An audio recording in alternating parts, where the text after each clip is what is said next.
Hello, everybody. I would like to welcome you all to today's presentation of the latest results, insights, facts, and figures from the Gender Intelligence Report 2020. The team has been looking forward to this moment for a long time. So my name is Alexandra Rutsch, and I'm the host today of this session. Now, it's my great pleasure to introduce our distinguished speakers. So we have Alkistis Petropaki with us today, General Manager of Advance. She has been leading our organization for many years, and she has seen it grow from a handful of companies to over 100 today. Further with us is Dr. Gudrun Sander, Professor Dr. Gudrun Sander, one of the most eminent experts on the topic of diversity and inclusion in Switzerland and beyond. Also with us is Ines Hartmann. She's been on the project for many years, and she's here with profound knowledge to go a little deeper for when you come with your questions. So welcome, ladies. Before I'm handing over, and we do have a lot to cover and a lot to look forward to, I would like to remind everybody that we do have a Q&A session planned towards the end of this session. To make sure we do not lose any of your questions, I would like to encourage you to put your questions into the Q&A button. You find a button at the bottom of your screen where it says Q&A. So please insert your questions there. What's more, you can also vote on questions that you find particularly interesting. Voting for a question means it rises in relevance, and this sort of makes sure that we can cover this question at the end of the session. Right, so without further ado, I am happy now to hand over to Alkistis and the panel to officially open this session up. So please, Alkistis, the floor is all yours. Thank you, Alexandra, and welcome everybody. So here it is. Hot off the press, the fourth edition of the Gender Intelligence Report, a cooperation between Advance and the University of St. Gallen, which we feel brings a lot of value. Our initial intention when 4 years ago we launched this report is to bring facts and figures in Switzerland about diversity, but also recommendations to help our member companies to achieve gender equality faster. And this year we believe that we are introducing a new instrument, the Gender Maturity Compass, that will support you even more in this objective. Now, we are, of course, very, very proud that this year we have managed to grow once more. So this year we have consolidated employee data from 75 companies, of which 55 are advanced member companies and 20 are not advanced member companies yet. And I say yet because I'm sure after the presentation and after having seen how great the results are for the advanced member companies, those 20 remaining companies are going to join us as well. 300,000 employee data have been consolidated to this report. This is a unique database for Switzerland. I think, and many other countries would be jealous to have a data set like that. And 100,000 management positions or results that really are very well rooted. And with this, I think it is time to dive into the results of the report. Let's start with looking at the overall picture of female representation in Switzerland. Gudrun, for you. Thank you very much, Alkistis. Also a very warm welcome from my side to this highlight of our Diversity and Inclusion Week, the release of the fourth Gender Intelligence Report. And I just want to say a quick thank you to the whole team of the CCDI and of Advance who make this report possible. It's really a lot of work, I can tell you. So have a close look at the female representation through the different hierarchical levels. What we see, we have nearly a balanced non-management population, so we are close to 50-50 here. If we look then overall management positions, we see that we lose 20% percentage points up. And again, the usual picture of the pyramid, you know, from each hierarchical level to the next, we end up with 22% in middle management and 18% in top management. So that's the figures for this year. Alkistis, what has changed compared to last year? Yes, I have good news to bring you on this one. So we've, you know that every year the sample of the gender intelligence report is growing, so the numbers are not comparable from year to year, but in the background we are always looking to those companies that have been with the report since the beginning, so since 2018. And what we see there is that those companies have been able to increase the percentage of women in top management by 6% points. And not only that, they are making a lot of progress in hiring more women, in promoting more women. So overall, we can say that commitment shows impact. Now, I don't know how you feel about this number, but 21% women, although better than the average, means still 79% of men, right? Meaning that men are highly overrepresented still in top management. And we see in the report that we have a unique opportunity to change this. So when we look at the age of men and women in management, of course, as you are expecting, male managers are more 50 and older, whilst with female management, this is only 21%.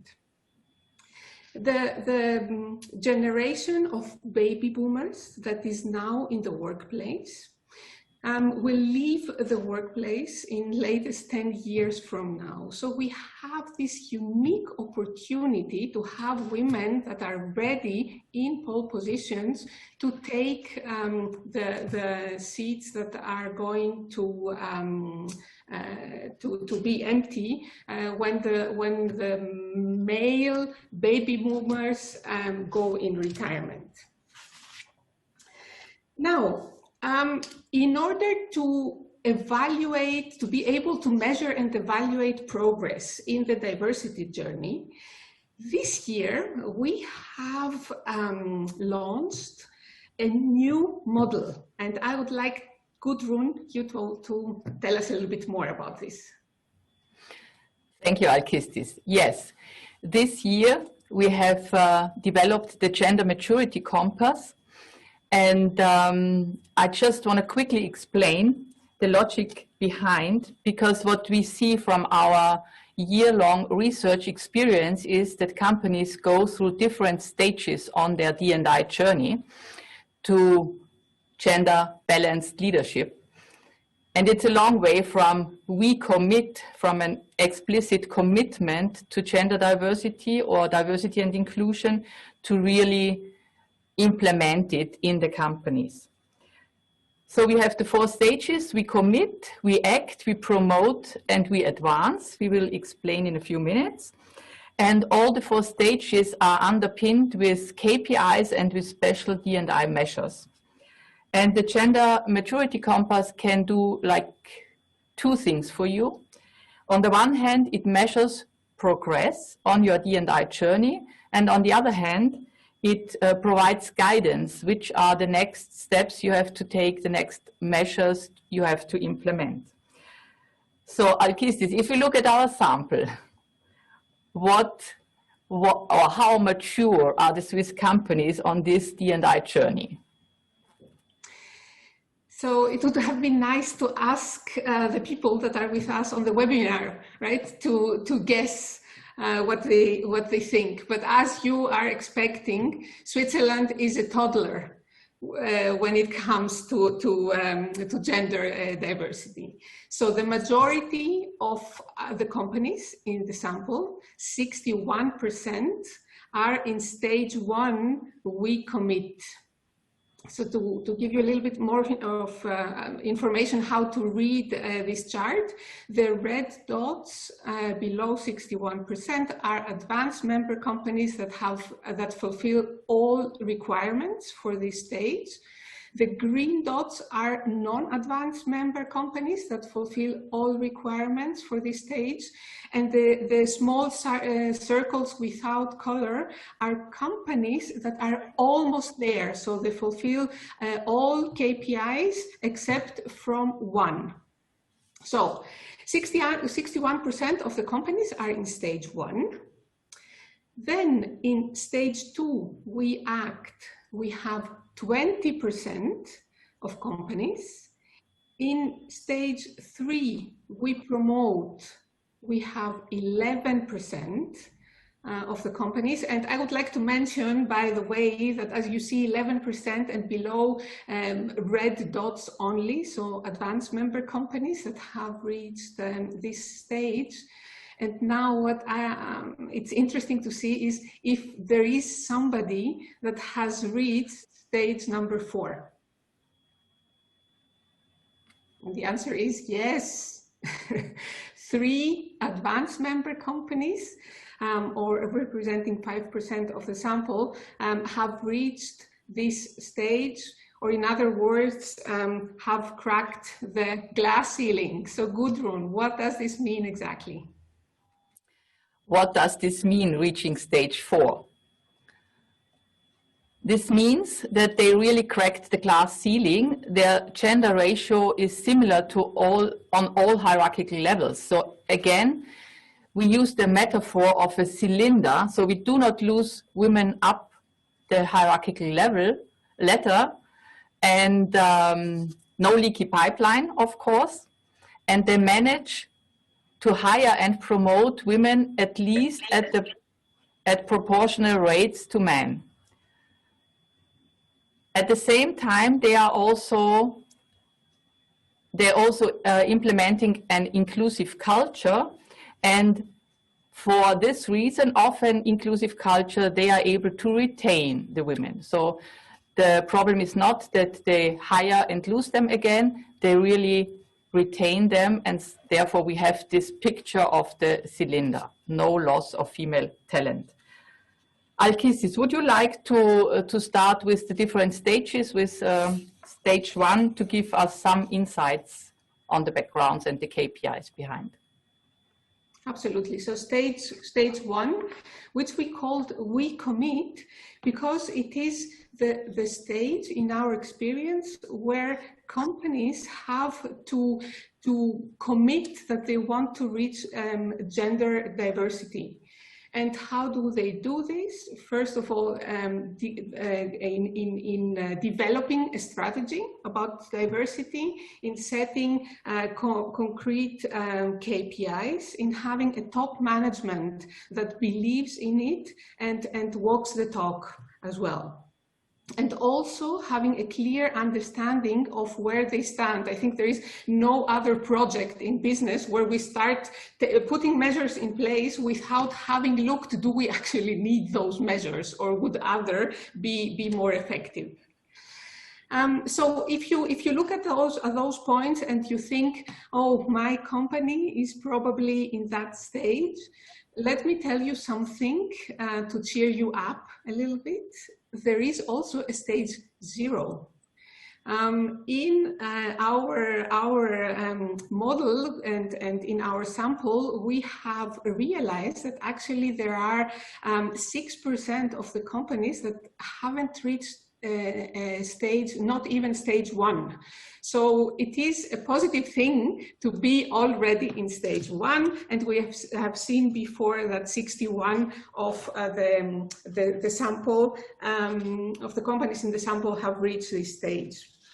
So let's dive deeper into those results.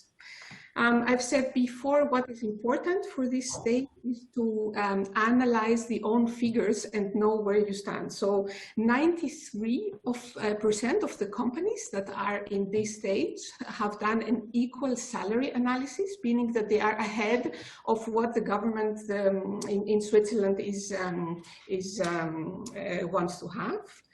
Then almost 60% they have a gender D&I strategy, and 71% they have measurable D&I goals. And the recommendations that we would give for this stage, in order to get there, the company needs to really build a solid foundation and set up the whole organization for success. I would like to specifically mention 2 things. One is the strategy should be not see diversity as a women's issue, but be a strategy for business, right? The organization needs to understand why diversity and how diversity can help the company to advance.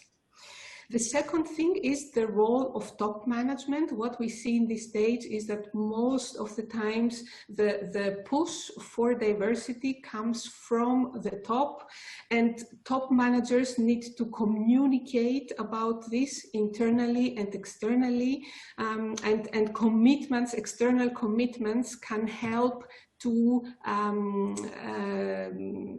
make the company really accountable and show also to the outside world that the company is committed to achieve diversity. This was stage 1, so Gudrun, stage 2. Okay, stage 2 is then, we called it react. That's the point where companies really start to take action.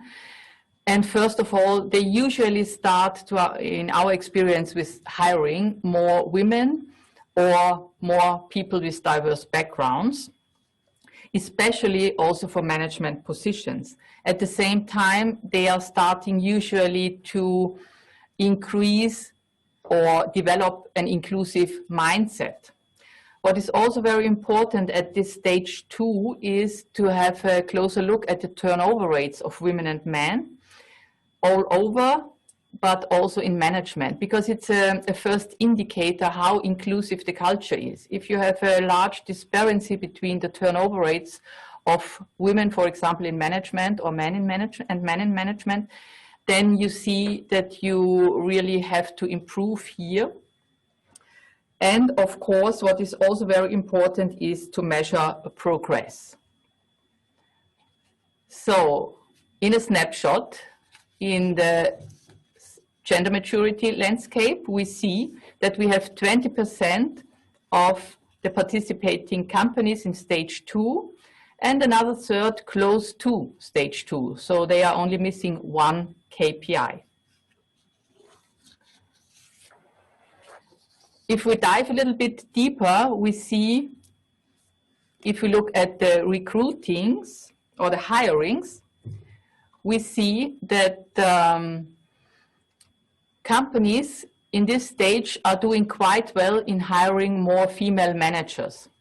So compared to the now already employed female managers, which is 29%, they hire 34%. So this is a first positive step to increase the number of female managers.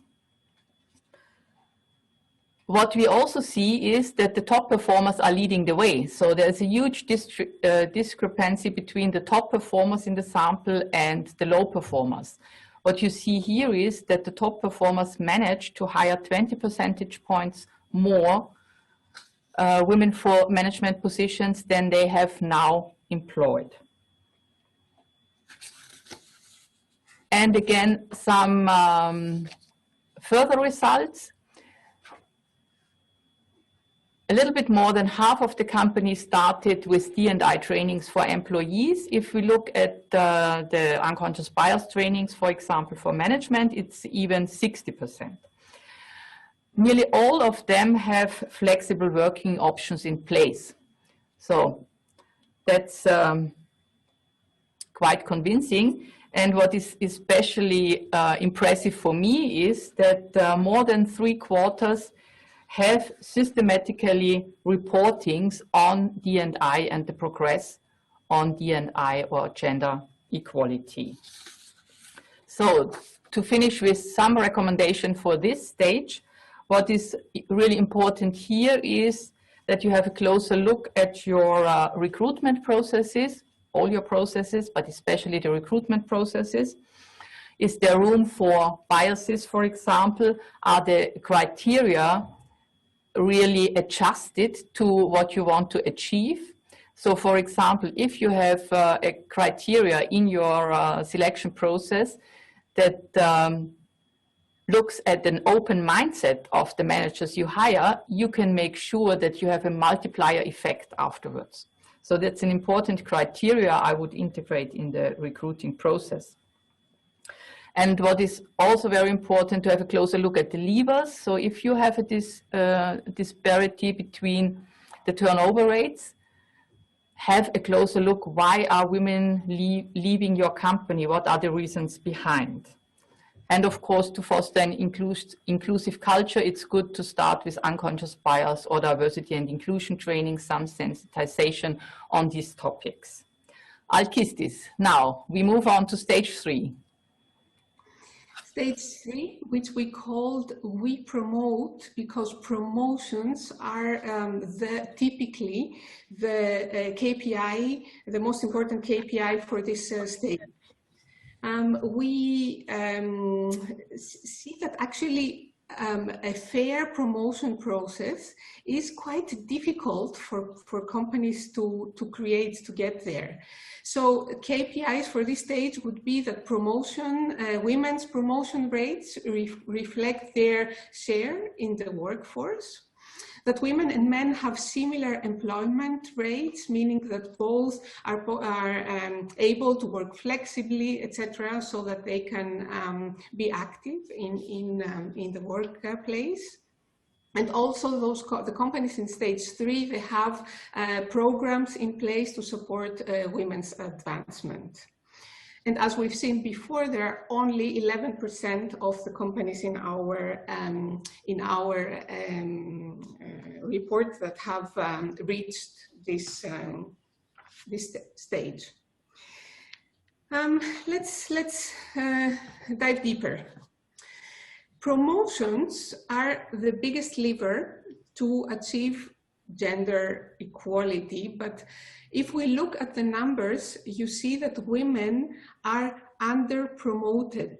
So in green, 40% is the rate of the female employees in our sample, and 37% are the women that have been promoted. What is quite sad is that we can see exactly the same thing also in promotions from non-management to the first management level. So you remember the half of the workforce, the workforce of non-management is half men, half women, and the promotions from non-management to managements are only 42%, so also less. So we have here a lot of room for improvement. And the whole thing becomes even more dramatic if we bring into the perspective the employment rates. So in management, we see for years now that full-time is king, right? Women and men in management, they work like crazy. Now, if we see how the promotions work here, 74% is the percentage of full-time employees in our samples, and 83% of those have been promoted. So it is very, very obvious that full-time employees are more likely to get a promotion.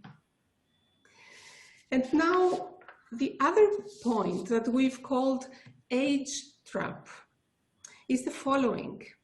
When we see the ages where the promotions, most of the promotions are happening, this is between 31 and 40 years. So the majority of the promotions, 47% of the promotions are happening in this time frame. And exactly in this moment, it is the rush hour in life, right, for everybody, the moment where we start a family, we build a house, etc., etc. And what we see happening is that the women which feel responsible for their families more, they start reducing their work percentage, which means that they are less likely to get promoted. So this is something that we definitely need to fix.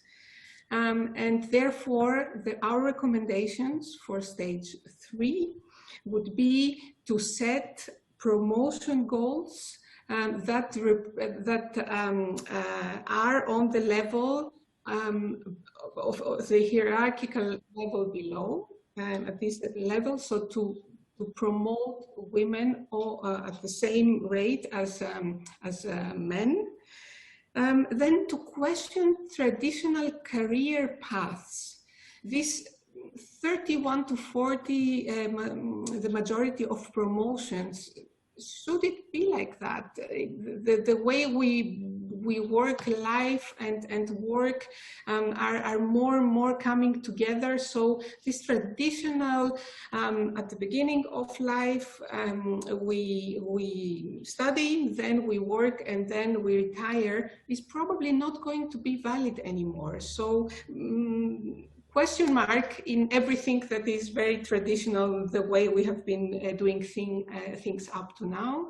And then recommendations for this stage as well is to offer to men and women flexible work options that allow all genders to be very active at work and in the family as well. And now stage number 4, which is my favorite one, Gudrun. It's my favorite too, Alkistis. Yeah, stage 4, we advance. So at this stage, women are represented at similar rates across all hierarchical levels. So we do not lose them, we have no leaky pipeline, and it's a long way to come to this stage.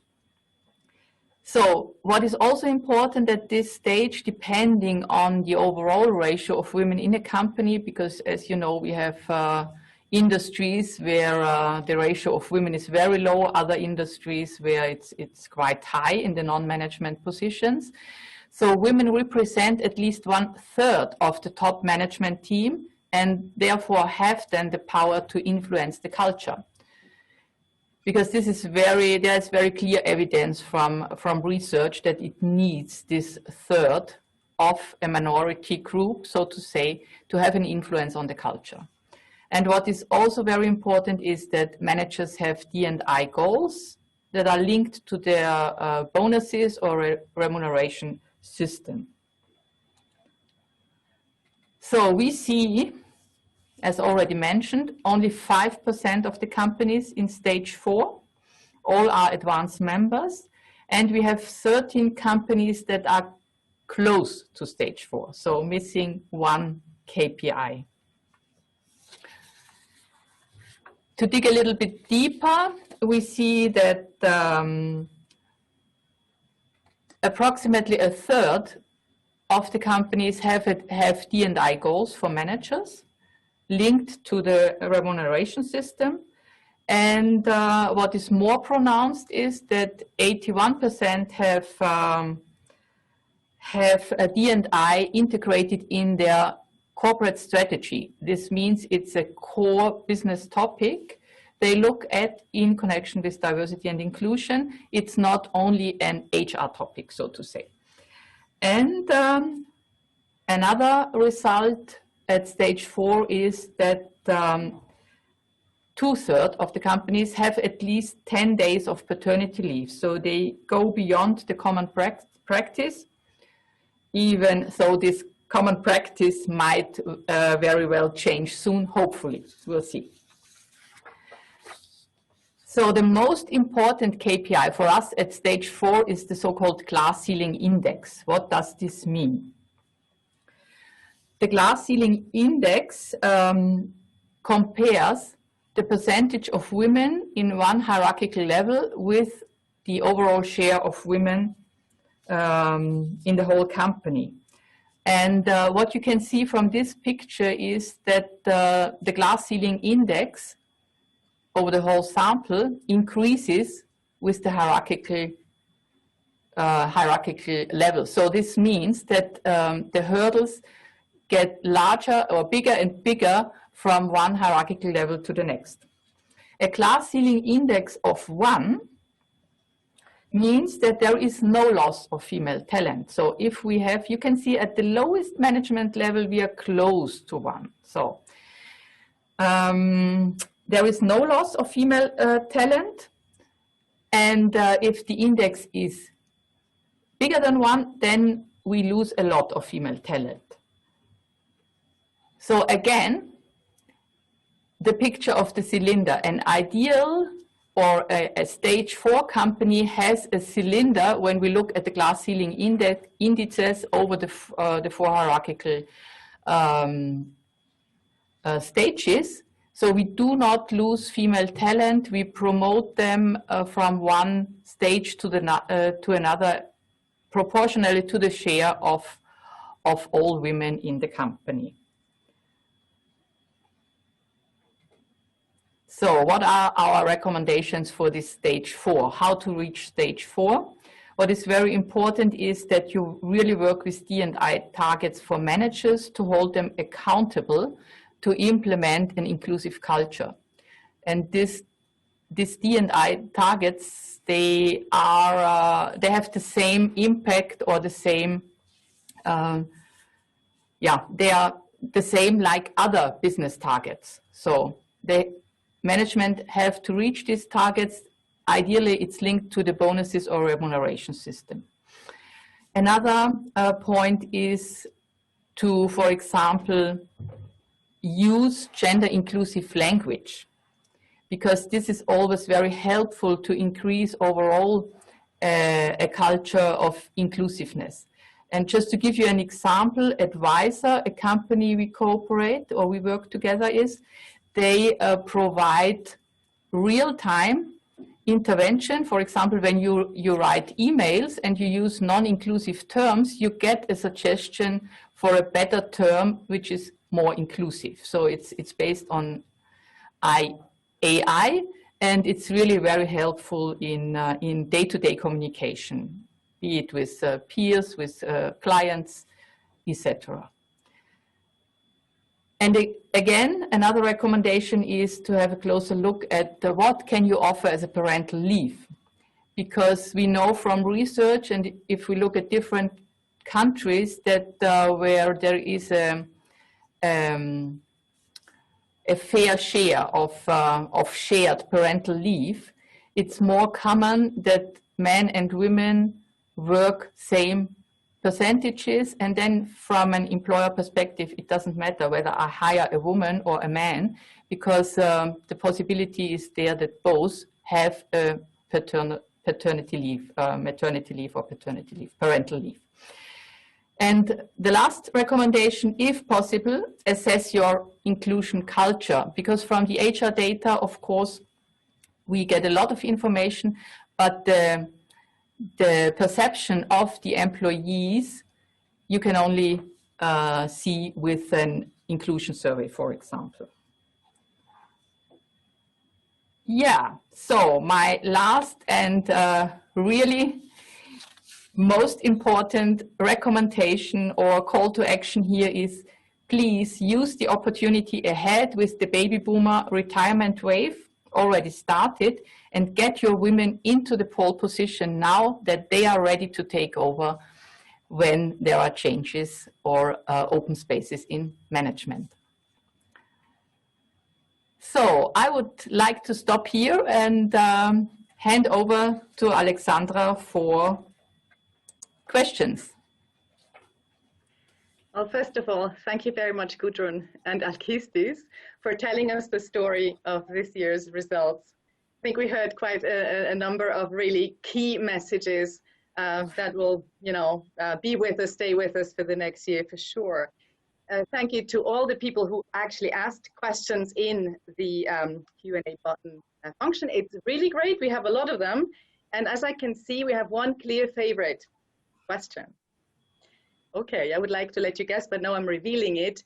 People are super interested in knowing who are the 3 companies that broke the glass ceiling, the one in stage 4. And perhaps a second question that relates to it, what do they do better than the other ones? Is there a common feature? Is there something as like a recipe of success that we can distill from that? Please, I would say that goes to Gudrun and Ines. Okay, Ines, do you want to start? I take the first part about revealing the companies. So actually, when we started with this project and creating this report, it was always clear that we never reveal individual results of companies. That was very important. And also, they always asked us, will our names be revealed? Will our results be revealed? And we were very distinct there that we would not do that. So unfortunately, we cannot name these companies. But there are in the report some companies that share their best practices. We will hear about that later. So you might want to have a look there to get some inspiration nevertheless. Thank you very much. And apologies if we disappoint you, but this is the power of the report. We get these data confidential, and that allows us the deep dive. So another question that ranks very high is how do we compare to other countries? So the international comparison, how does Switzerland do when you look to other countries out there internationally?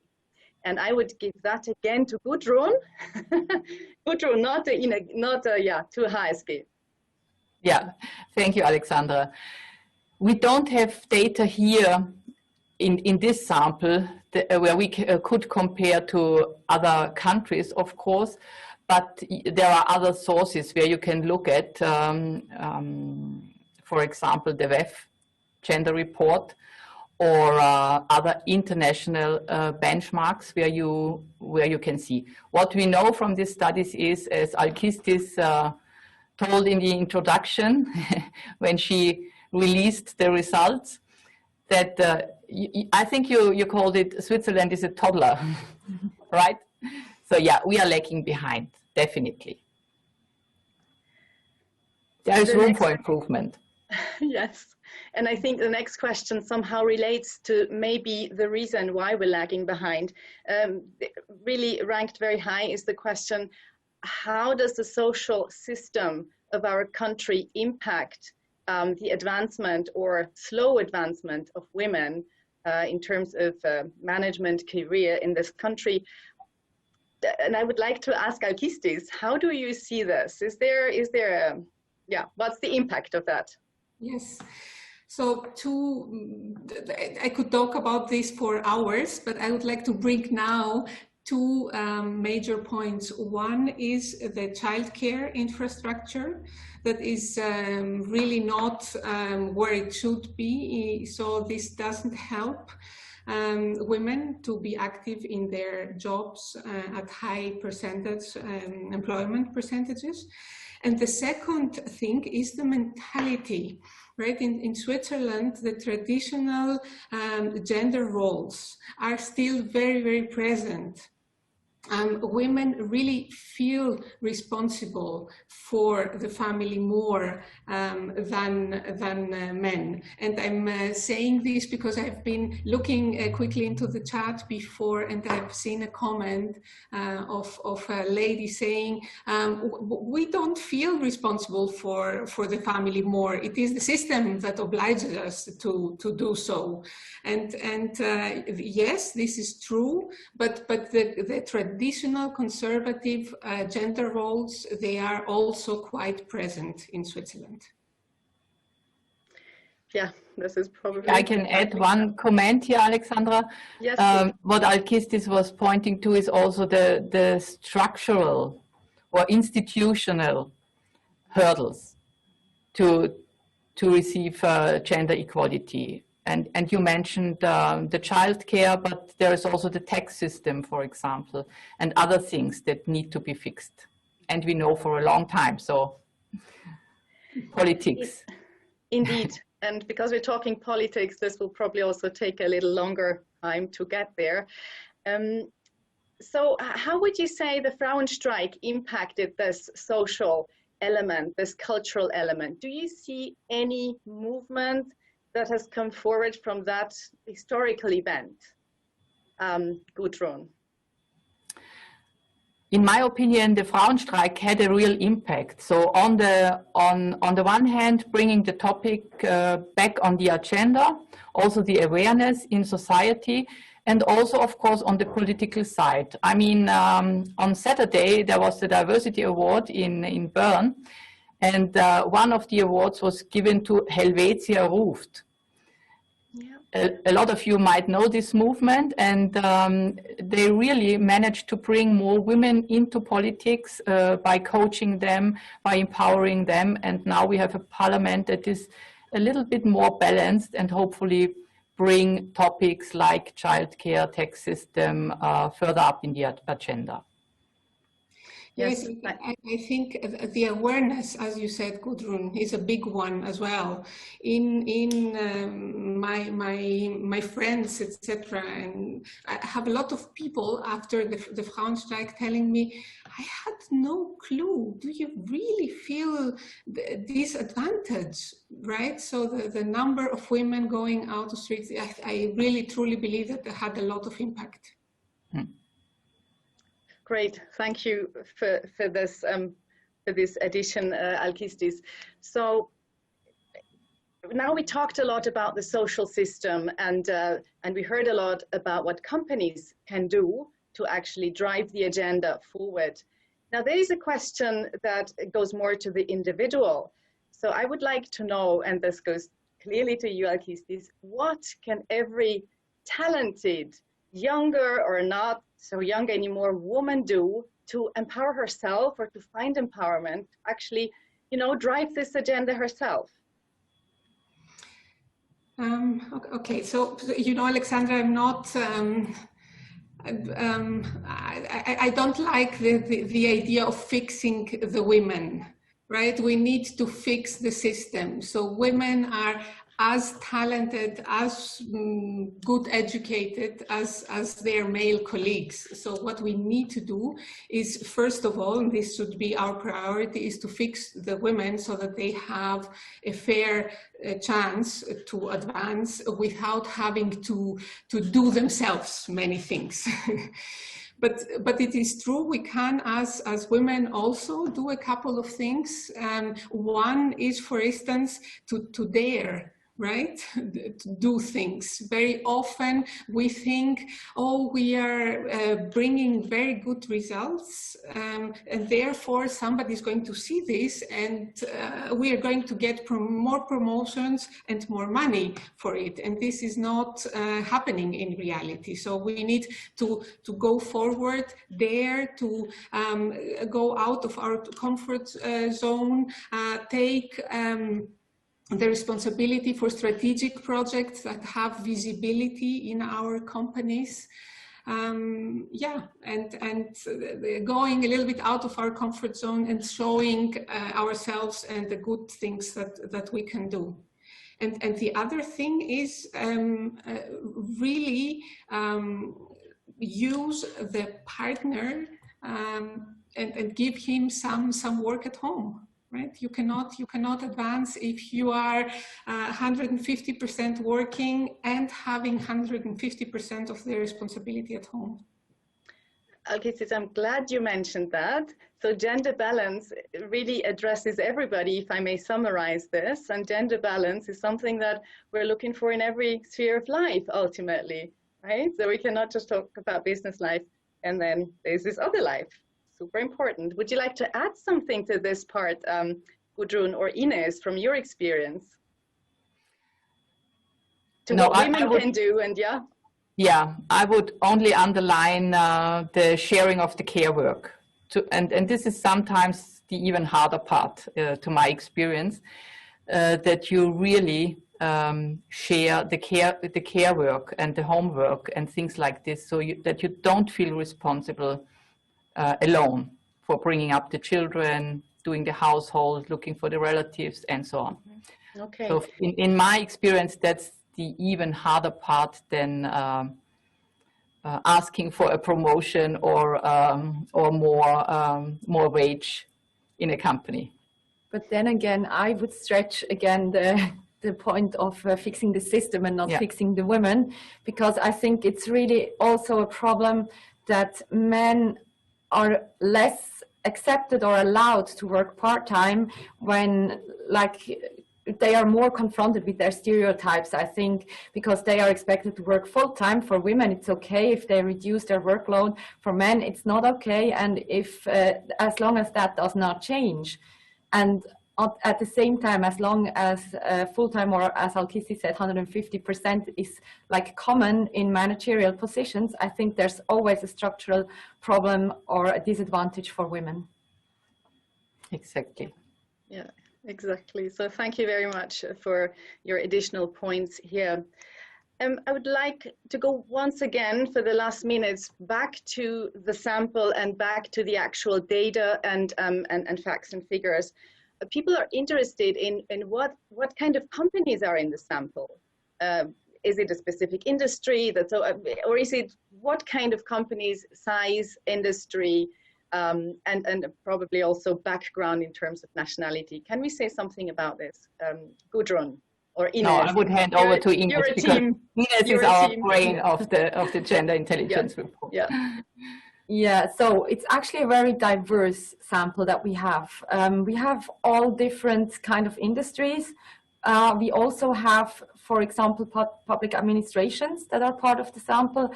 We have all sizes of companies, except there's one limit. They need to at least have 100 employees, so we can do the analysis. But then we have some that, let's say, start at 150 employees and go up to almost 50,000. With regard to nationality, of course, we only analyze the Swiss population with regard to this report, but we have also there international companies. We have really Swiss-based companies. We even have some more regional operating companies. So it's really a very diverse sample again.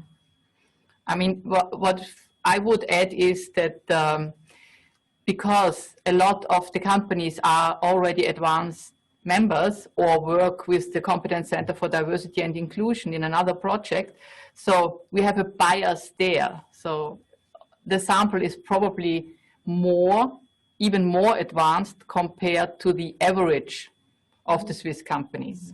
So we have a positive bias towards gender equality in this sample, I would say. Yeah, I think that's a very interesting comment. So everybody can map the general Swiss landscape onto this model, and that's a little exercise for everybody. So I'd like to finish with something that's more an outlook. People also ask, how about Corona? What do you expect does the whole pandemic do to the advancement of women? Do you expect something like kind of like a backlash, or is this, what do you think about this? And I would like to give this question to both of you. Alkistis first, and then research side, Gudrun. So Alkistis, what's your estimate here? So I think the whole Corona thing is twofold. right? On one hand, we see that the whole world has gone through the exercise to work from home, and this has worked. So it is the proof that home office, flexible working works. And this is normally something positive for women. On the other hand, we see that during this period, women were actually taking on, again, more tasks, like homeschooling was a nightmare for mothers that have children in the school, etc. We've also seen that in cases where jobs were cut, there were more women losing their jobs compared to men. So the corona effect is twofold in my eyes at the moment. So we need to see how this develops and what the future is going to be. I don't know. Okay, yeah, wrapping this up, you see it as an opportunity based on the experiences that we were able to make, but there's also a danger. How would you see that, Gudrun and Ines? Gudrun, perhaps in this case, yeah. Yeah, I think we have to be very cautious here because there seems to be a clear tendency that we all tend to fall back in old patterns. Old patterns mean traditional division of labor. What Alkistis mentioned, women took over more homeschooling, reduced their employment percentage, or even quit the workforce. Mm-hmm. So we already see this in the facts, and therefore it's important to keep an eye on this and empower again women and say, look, it's not necessary that it's only you to reduce the employment rate or to look after the children or make this or that possible. So to really, I hope we do not see a tremendous negative effect, but the tendency is more towards traditional division of labor, unfortunately. Thank you, Gudrun. So this is also a clear call to action for women to stand their ground, be out there, be visible, and give in. Now, ladies and gentlemen, time is already up for the Q&A. That does not mean the end. It may mean the beginning of your journey along the stages, but also the beginning of maybe your personal digging deeper a bit. The report is available and it contains a lot of answers to your questions that we may not have had time to answer. It is available online and it is also available in print. Yes, with a small hard copy sample that we have. And I would also like to refer you to the best practice cases that we have published with the report. And this is a unique collection of proven and tested practices that have worked in companies. And if it has worked in one company, why may it not work in your company or anybody else's? So please do take a look. It's a rich source for inspiration and concrete practices, also published with the report and on our website. So just briefly, before handing over for the wrap up to Gudrun and Alkistis, those companies who have participated and they may be in the call this year in the gear will receive 4 to 5 KPIs, your personal results for your company. And that's the first time we're offering this. And then there's also the possibility to go a little further in depth and think about doing the benchmarking, the Gallen benchmarking, where you receive very detailed results for your company. You benchmark it within the industry and also even within the company by comparing departments. Last but not least, this is for all the companies who delivered the data that makes it possible for us to actually do this study. You will be invited, or you are invited, for an impact workshop. This means the results are looked at and then we're really making a plan. What can we make with these results to actually move on and advance concretely. So these were the 3 things. I'd like to hand over for the last time to Alkistis and to you before we're going into the wrap up. Thank you very much. Great, and I have a message and good news for the advanced advanced members. So you probably remember that when Advance was founded, we set a quantitative objective that we wanted to reach 20% representation of women in management, in top management by 2020. And looking at the results in the report, we see that we are already there. And those are numbers for 2019, so a big applause for all advanced member companies. And this means that we need to define a new goal now. So the new goal has two dimensions. The first one is that we want to get to 30% female representation in top management by 2030, easy to remember. And the second dimension is that we want the promotion of women, the representation of women in each management level to be equal. So you remember that we had this pyramid at the moment. So what we want to achieve is a cylinder at the end, and to have a minimum of 30% female representation in each management level. So as Petra, our president, is calling it, we want to heal the pyramid. And with these words, I pass over to you, Gudrun. Thank you very much, Alkistis. Yes, that's really the picture and the image we have in mind, to heal the pyramid, make it a cylinder, a funnel to bring women up to top management.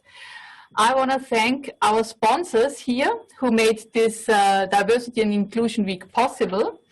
Thank you very much. And I want to remind you of our tomorrow session. We have a workshop with limited places already fully booked, but 2 additional workshops are announced on our website.